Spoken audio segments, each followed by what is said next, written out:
Previously in the story of the Okeke family, tragedy struck when they lost their first son Obinna, and tradition forced Amadi to bear children with his late brother's widow Nneka. What began as duty soon turned into whispers of betrayal. Ifunanya, Amadi's wife, was heartbroken. The village gossiped, and Nneka was torn between culture and love. Now, years later, the wounds remain unhealed, and their choices will shape the Okeke family's future. This is part 2 of the story of Okeke's family, a case of Levirate marriage. After months of gossip and sleepless nights, Amadi's shame grew too heavy. One evening, he carried palm wine and kola nuts, accompanied by 2 elders to Ifunanya's father's compound. Kneeling on the red earth before the elders, he said quietly, "I have failed. Please forgive me and let my wife Ifunanya return. I will do better." Ifunanya's father studied him for a moment before replying, "Amadi, a man who lets his home scatter cannot blame the wind. Mend what you broke." Finally, the elders agreed and allowed Ifunanya follow Amadi home, though her heart stayed guarded.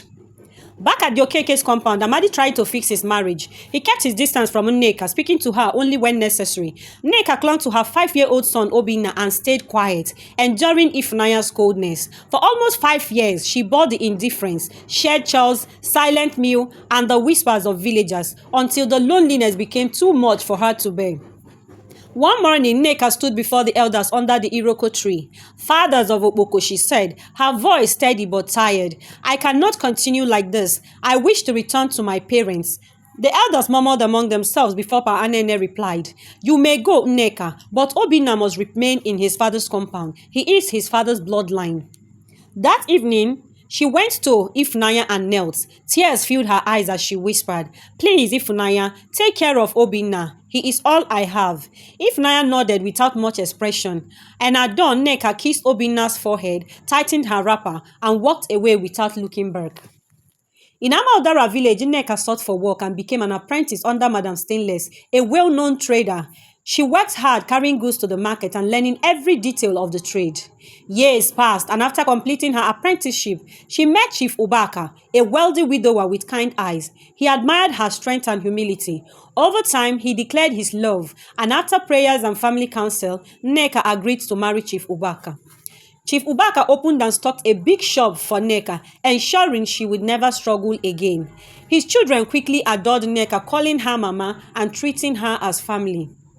With her new life secured, Nneka returned to Okpoko. Standing before the elders, she said, "I have come for my son Obinna." The elders agreed but set a stern condition. Obinna must visit often, and when he turns 18, he must return to his father's compound to marry and continue his father's name. Nneka embraced her son tightly, thanking Ifunanya for keeping him safe. Ifunanya nodded, her expression unreadable. As Nneka and Obinna walked down the dusty path toward their new home, Amadi watched from the doorway, his heart a mix of relief and regret. The villagers later whispered, the Okeke name was saved, but the price was heavy. Obinna looked back once at the compound, unaware of how tradition and choices had already shaped his future. That brings us to the end of the story of the Okeke family, a case of Levirate marriage. Levirate marriage was once a strong pillar in many African communities, meant to preserve family names, protect widows, and keep inheritances within the clan. But as we've seen in the Okeke household, tradition can sometimes collide with love, loyalty, and modern values. What do you think about Levirate marriage today? Is it still a good culture that should be upheld? Is it still practiced where you live? Has it truly helped in maintaining lineages, or has it caused more heartbreak and division than unity? Share your honest thoughts in the comment section below. Let's talk about it. Your opinion might actually help someone else understand this tradition better. If you enjoyed this story, please like this video, subscribe, and hit the notification bell. And also share it with friends and family who love African tales and cultural discussions. Thank you. Bye.